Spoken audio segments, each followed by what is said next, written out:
Oferecimento Electrolux, líder mundial em eletrodomésticos.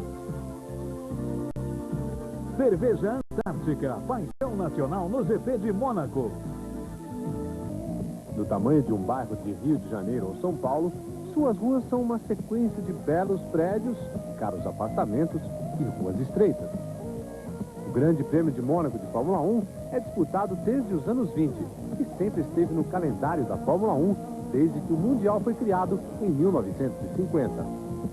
O curioso é que, mesmo com a evolução dos carros e a consciência sobre a segurança de pilotos e público, a prova continua a ser realizada.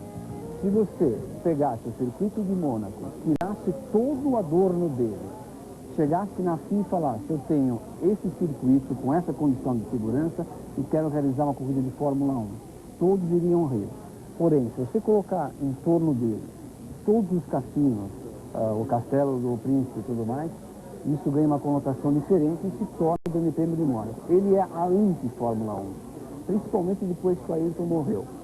O Ayrton morreu em 94 e depois disso uma grande revolução conceitual na Fórmula 1. Se buscou mais segurança a nível de automóvel, a nível de circuito. Mas a revolução que eu digo é que passou-se a pesquisar muito mais a segurança.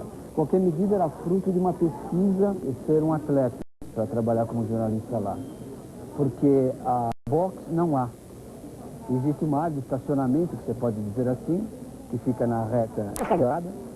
A área de paddock, propriamente, onde ficam os caminhões das equipes, é no porto. Então há um deslocamento grande até lá, que você divide esse deslocamento com fãs e com profissionais que trabalham lá no meio. Então é sempre tumultuadíssimo por corredores estreitos, onde se coroam os reis do automobilismo e saborosas surpresas podem ser apreciadas. Nos últimos 10 anos, venceram nesta pista apenas 3 pilotos: Ayrton Senna, Alain Prost e Michael Schumacher.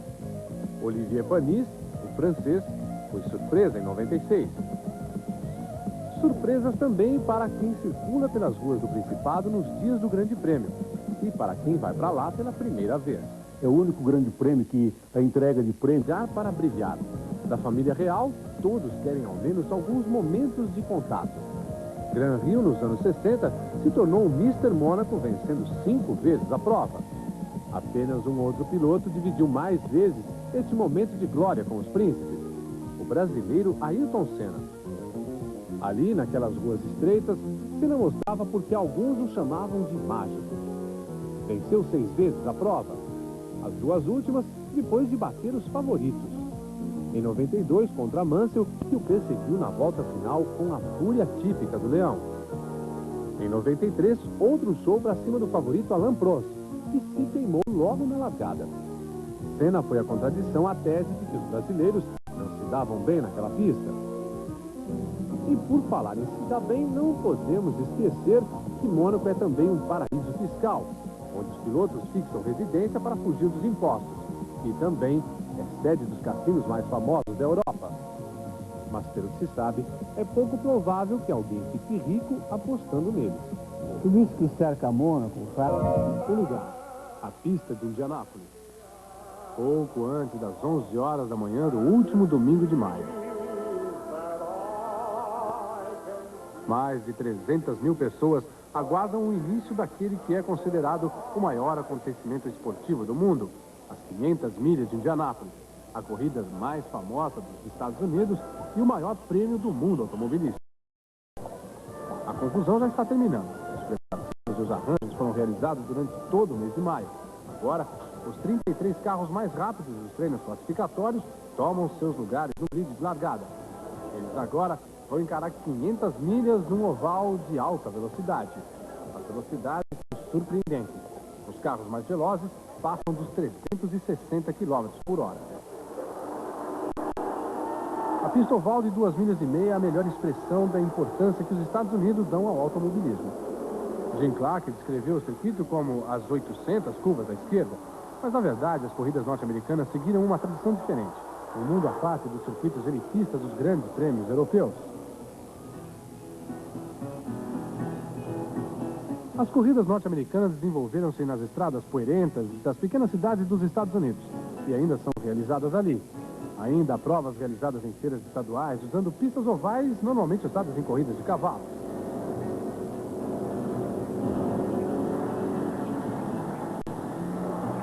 Os carros de corrida que andam nas estradas acidentadas são em geral pilotados pelos seus próprios donos, que dependem dos prêmios em dinheiro para continuar correndo.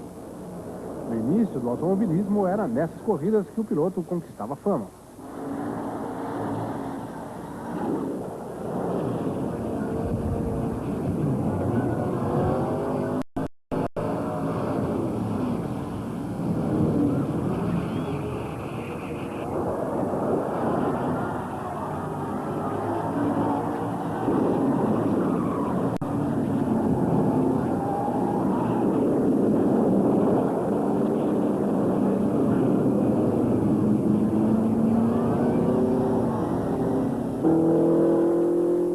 A indústria automobilística norte-americana, ao contrário da europeia, não estava envolvida nas corridas.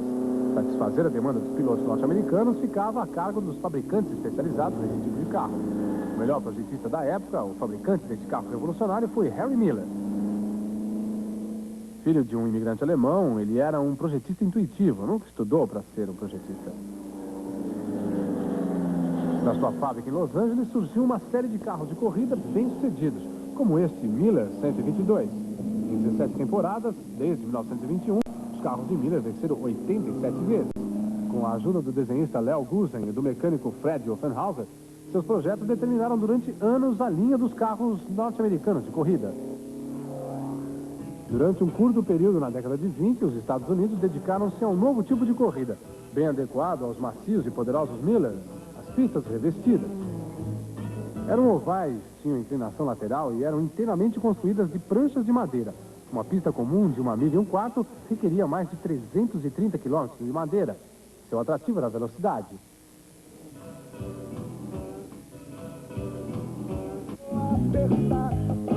Acontece amanhã no circuito Emerson Fittipaldi, em Jacarepaguá, no Rio de Janeiro, a etapa brasileira do campeonato de Fórmula Indy, ou Fórmula Mundial. 6 brasileiros lutam pela vitória, que no ano passado foi verde e amarela. Em 96, André Ribeiro, com um carro de motor Honda, chegou em primeiro. Vamos torcer para que a festa brasileira seja repetida. Pistas de madeira eram de difícil manutenção. O tempo e as rodas desgastavam sua superfície. Buracos nas pranchas provocavam batidas, como aquela que matou o Ray Kidd, famoso piloto da época.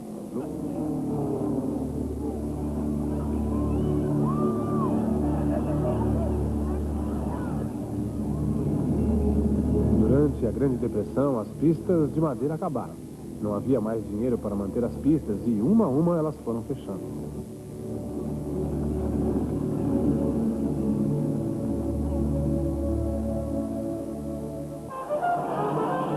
O evento que sobreviveu foram as 500 milhas de Indianápolis. Essa corrida teve início em 1911, 2 anos depois de inaugurada a pista. Em seguida, ela foi pavimentada com 3 milhões de tijolos e foi apelidada de Brickyard. Nos primeiros anos, carros e pilotos europeus correram ali, mas a partir de 1920 ela se tornou uma pista quase que exclusivamente norte-americana. Faltava agora um carro confiável, com um motor potente, capaz de correr a altas velocidades durante muitas horas. Freio e câmbio não eram tão importantes. E esta era a grande especialidade de Harry Miller. Como o projetista inglês Colin Chapman, 30 anos mais tarde, Miller era obcecado em construir carros sempre mais leves. Neste pioneiro Miller 91, com tração dianteira, ele acabou com o cabo de propulsão, baixou o assento do piloto e assim reduziu o tamanho e o peso do carro. Chegou a experimentar um carro com motor traseiro em Indianápolis em 1938. Seu impacto na corrida foi lembrado durante anos. Offenhauser continuou a desenvolver os motores de Miller, que até 1978 não tiveram rivais em Indianápolis. Os carros de Harry Miller, de um jeito ou de outro, tomaram conta das 500 milhas de Indianápolis. Schumacher ganhou 3 vezes com os Millers.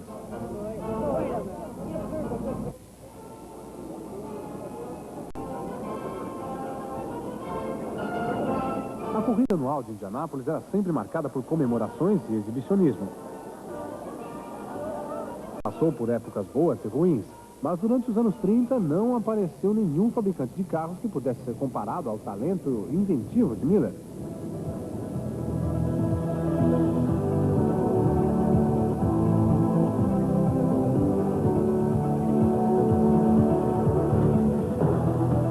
Um carro típico dos anos 30 foi este Studebaker. Foi um dos 5 belos modelos que a companhia preparou para se aproveitar dos novos regulamentos. Eles encorajaram os grandes fabricantes a participar, mas todos perderam para um carro de motor Miller.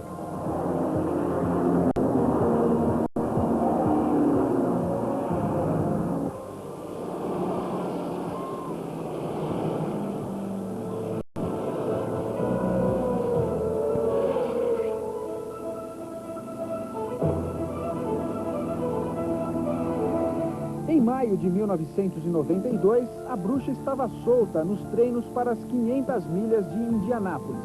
O rei das ovais, o lendário Rick Mears, em uma volta rápida, perdeu o controle do carro e se espatifou no muro. O acidente foi espetacular, mas Rick Mears conseguiu sair quase ileso. Mas o pior ainda estava por vir. O estreante Nelson Piquet tentava a sorte na pista americana e já conseguia bons tempos, quando de repente o carro foi de encontro ao muro. No choque violento, Piquet fraturou as 2 pernas e os médicos tiveram que fazer um verdadeiro milagre para reconstituir os ossos de um dos pés do tricampeão da Fórmula 1. Depois daquele acidente, Piquet praticamente se despediu das corridas de ponta do automobilismo mundial.